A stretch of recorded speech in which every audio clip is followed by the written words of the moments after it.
Di segmen ini, saya akan membahas tentang merealisasikan visi organisasi, di mana organisasi itu harus dijalankan dan dibuktikan melalui fokus pada tujuan awalnya apa, yaitu memberikan arahan dan makna bagi kepemimpinan, menjadi sumber semangat, panduan, dan menghadapi tantangan. Maka teman-teman dan Bapak Ibu sekalian, ketika Bapak Ibu menjalankan suatu proyek di kantor, maupun teman-teman yang menjalankan proyek di BEM, ataupun proyek kecil-kecilan sebagai ketua maupun jadi wakil ketua, maka kita harus menetapkan apa yang jadi tujuan awal kita. Kalau di kantor kita fokus pada profit, atau kita fokus pada KPI-nya, atau kita fokus pada penjualannya, maka itu yang menjadi dasar kita. Fokusnya itu yang di awal. Nah, maka ketika fokus itu kita bangun, kita harus apa? Kita harus menetapkan nilai, budaya, visi, dan sebagainya. Karena itu menjadi langkah awal kita. Nah, ketika kita fokus pada tujuan, langkah awal kita apa? Visi kita apa? Visi kita ingin supaya penjualan ini dapat menyasar kepada orang-orang di bawah ataupun orang-orang dengan kalangan menengah ke bawah dengan harga yang terjangkau. Nah, itu contoh. Nah, bagaimana cara menjalankannya? Yaitu dengan brand awareness dan juga munculkan rasa emosional yang sama dari kita kepada mereka. Dan juga kalau kita di organisasi seperti apa, kita berangkat dari masalah pada intinya. Yaitu ketika kita di BEM, misalnya ada mahasiswa yang kesulitan, kita berangkat dari seperti itu. Nah, maka itu akan menjadi dasar kita untuk fokus pada tujuannya supaya masalah dapat terselesaikan. Nah, maka sebagai seorang pemimpin, kita harus memperjelas diri kita, standing point kita itu seperti apa. Pahami dulu alasan di balik sebuah permasalahan kepemimpinan. Jadi di balik perjalanan kepemimpinan itu, kita harus memiliki tujuan yang jelas dan memberikan arah dan fokus yang pada akhirnya dapat mendorong untuk mengambil tindakan yang disengaja dan bermakna. Kita tentukan dulu visinya, perjelas dulu standing point kita. Seperti itu. Jadi, kenapa kita ingin menjual suatu produk yang memang dikatakan belum terlihat impact-nya, tetapi kita rasa ini dapat berguna bagi orang. Nah, itu kita harus perjelas dulu. Bagaimana diri kita ini dapat memasarkan produk tersebut. Kadang kita melihat kapasitas diri kita yang terbatas, tapi pada intinya, kapasitas yang terbatas itu bisa kita perluas dengan berbagai cara. Dan juga bisa dilebihkan ataupun dibangun dengan keterbatasan itu. Nah, selanjutnya, kita harus mengkomunikasikan yang berdampak.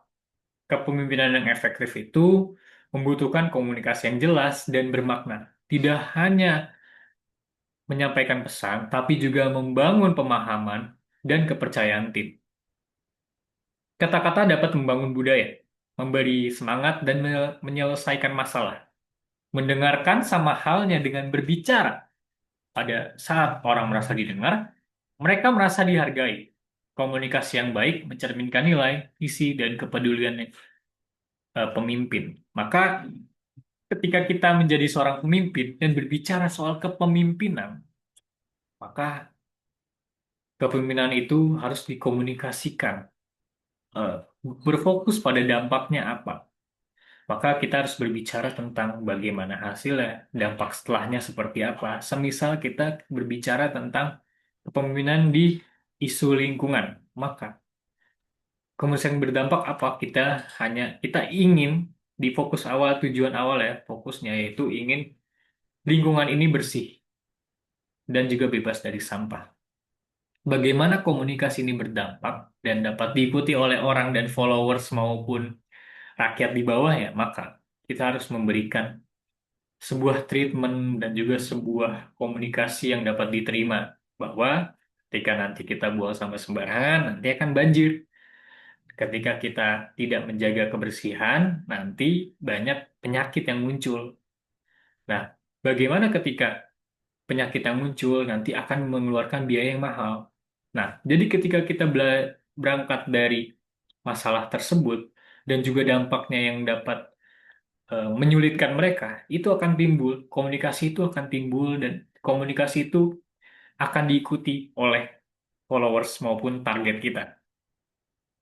Nah, itu adalah masalah sederhana yang dapat kita gambarkan. Selanjutnya, ada poin yang menjadi fokus penting dalam segmen kali ini, yaitu bicaralah dengan jelas dan jujur.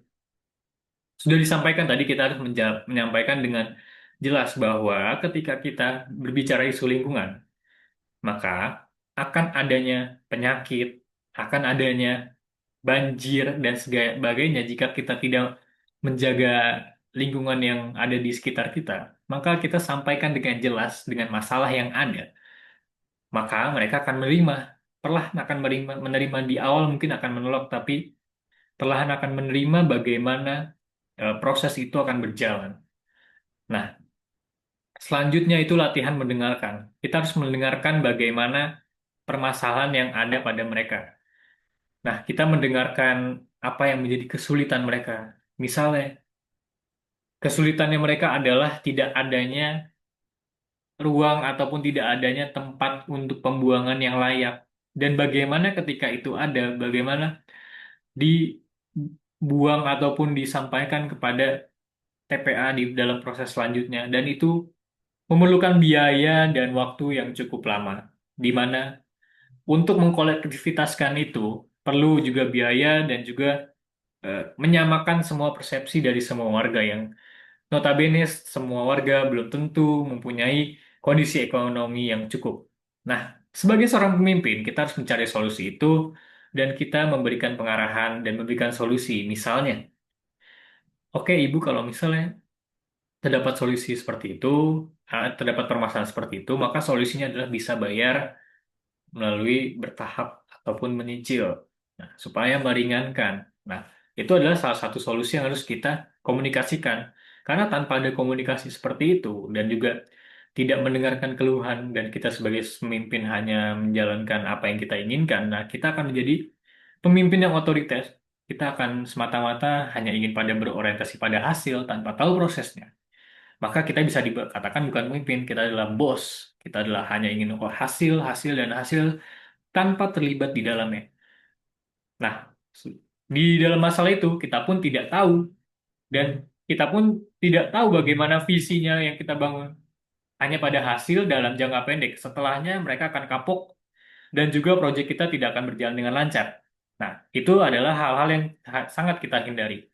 Kita mendengarkan masalahnya, apa yang ada di lapangan, apa yang menjadi kendala mereka, itu yang harus kita bangun dan juga fondasi utamanya.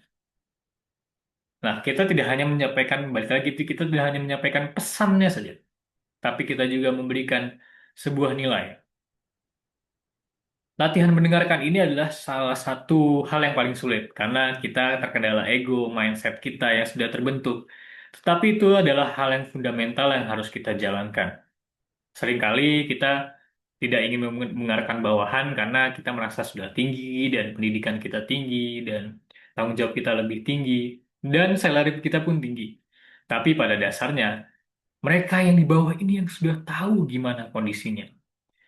Mereka di bawah ini yang setiap hari bertemu dengan keluhan masalah, tetapi kita tetap belum bisa mendengarkan. Nah, itu adalah hal-hal yang harus kita hindari. Yang ketiga itu perkuat visi bersama, Bapak Ibu dan teman-teman semua. Sebelum kita berangkat dari sebuah masalah, ataupun kita berangkat dari sebuah masalah yang ingin kita bereskan, maka kita perkuat dulu visi bersamanya. Apa yang menjadi landasan kita untuk menjalankan hal tersebut? Maka kita tetapkan dulu tadi seperti visi, nilai, nilai apa yang kita bangun. Kita ingin nilai yang berimpact, yang dapat memberikan kecerdasan, dan juga konsistensi, dan juga sustainability. Nah, itu adalah nilai yang harus kita bangun. Kadang memang kita menjalankan project itu hanya hanya dalam jangka periode yang pendek, tapi kan kita ingin sustain. Supaya apa?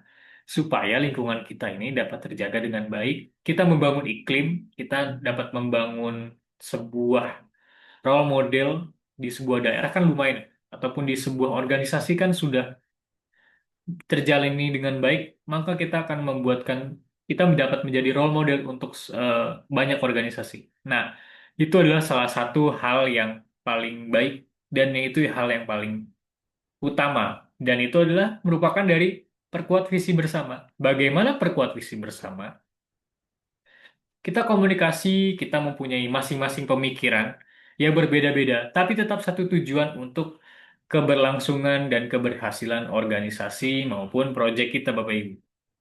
Seringkali kita terbelenggu oleh pemikiran bahwa saya ingin A, laksanakan A, tapi kita tidak berpikir ataupun kita tidak mencari solusi bahwa kelemahannya A ini, kelebihannya ini bisa dijalankan ini. Kelemahan B ini, kelebihannya ini, gimana tidak dikolaborasikan saja. Nah, itu adalah salah satu ataupun itu adalah sebuah langkah konkret yang dapat diberikan.